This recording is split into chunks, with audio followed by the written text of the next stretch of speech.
So if your childhood was anything like mine, then I'm sorry. But you very likely have some positive memories tied to certain canned foods. My personal favorites are Chef Boyardee spaghetti, SpaghettiOs, Vienna sausages, Campbell's tomato soup, and sardines with mustard. But if you played the Stalker games, you almost certainly came across one of Eastern Europe's most beloved canned foods. And no, it's not cat food or some post-apocalyptic fever dream. It's a real thing.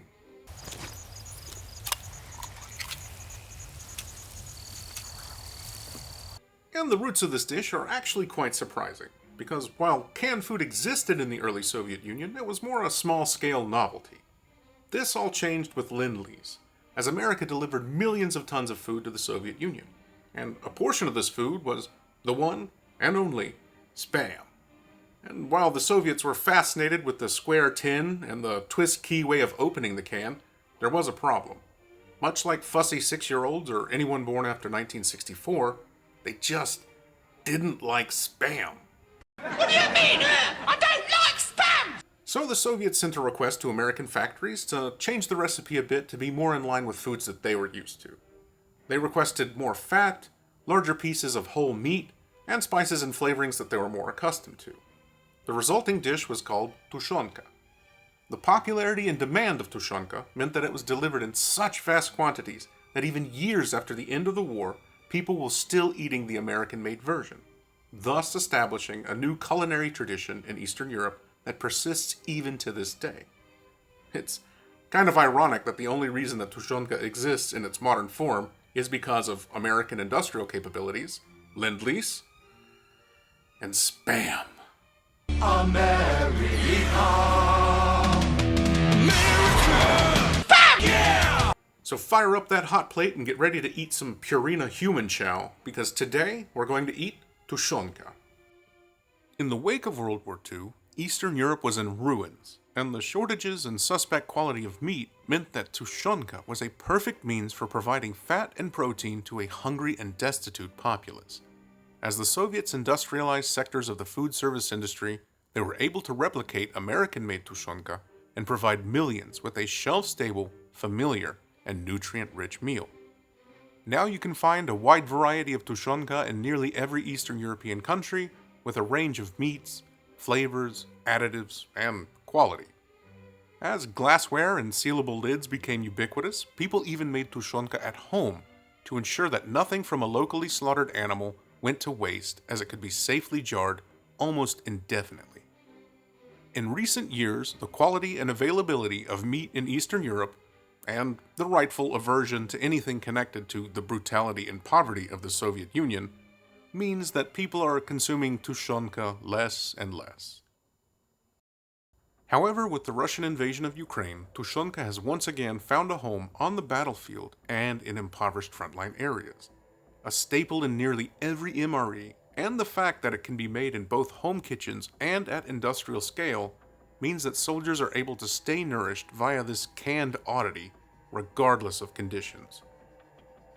The same foods that are connected to economic hardships and warfare were also captured by the Ukrainian developers of the Stalker games.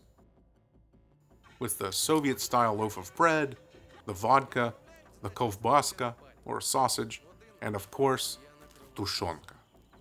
The energy drink, however, is just pure product placement. So it seems, for better or for worse, this food is irrevocably intertwined into the cultural fabric of Eastern European food. And to cook this video game health item, campfire classic, and real-world frontline food stuff, you don't need too much. For the hungry or the lazy, you can open it up and eat it as is, directly from the can, in true Stalker fashion. The higher the quality of the stew, the better it will taste in any state. So if you're getting a can for a camping trip or any situation where weight might be a factor, get something a bit more expensive and compact, like this one. I would, however, advise against eating it off of a razor's edge.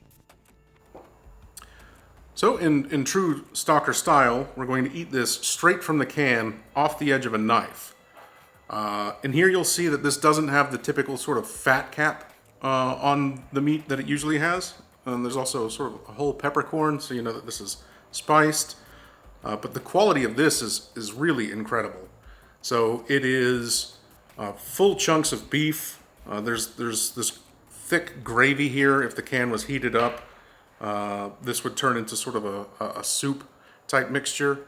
But as in the game, they eat it straight off the knife.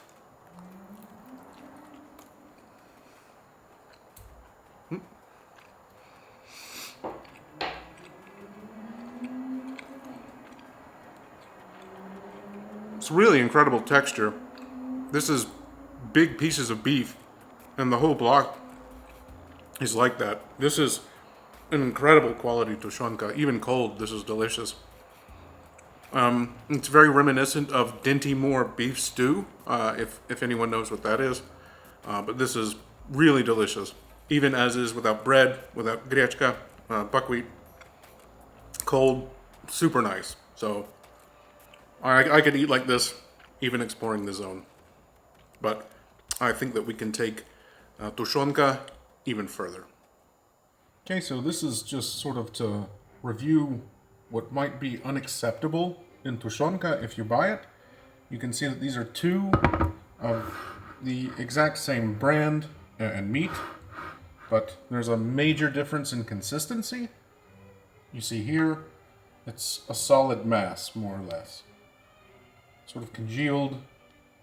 And then this is very liquid. And there's also a huge difference in the color. This is much lighter, and this is a darker sort of color.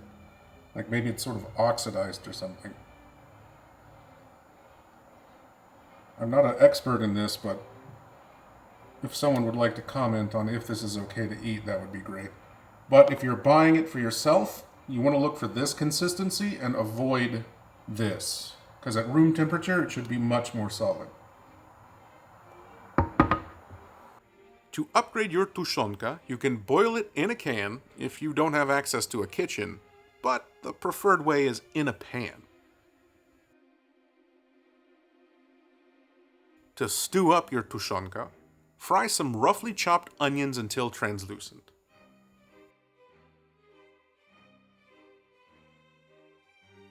Make sure you open the can of tushonka with a rusty old pocket knife or a hopelessly outdated can opener, because the more you swear and mangle the can in the process of opening, the better it tastes. I'm not sure why, but something about small self-inflicted cuts and being frustrated just accentuates the flavor of Eastern European cuisine.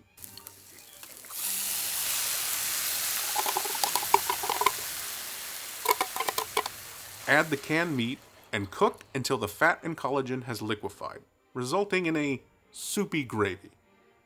Reduce heat. Then add your carb of choice. Most typically, Europeans will use buckwheat, but you can use oats, rice, pasta, potatoes, cabbage, or just heat and eat without adding anything at all. As for the boiled jar, I was worried the glass might break and it was taking forever, so I just cheated and used the microwave. But look at this Lovecraftian texture of the pork tongue. Oh, who's hungry? Okay, so boiling in the jar didn't really work. It would have taken way too long, so I just cheated and microwaved it. Boiling things in the container really is more for camping or more extreme environments. So if you have a stovetop, it's much better to cook it. But I just wanted to show that it is possible to boil both cans and jars in water to cook it. But now for the taste test. So here we have the Riga Gold with onion and grechka. So if you want to know how to cook grechka, I have the video that I made on that. But now we'll give this a test.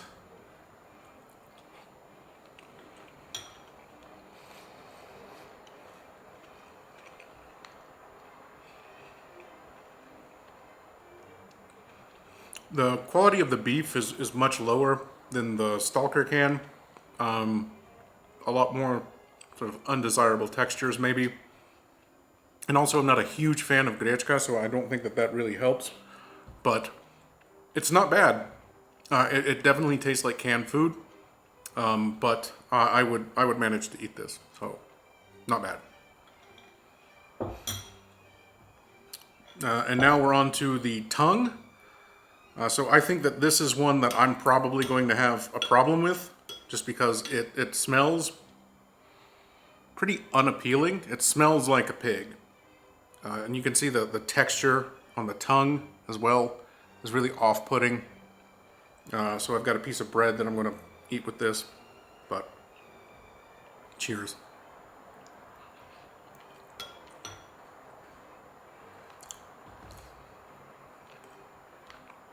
Oh.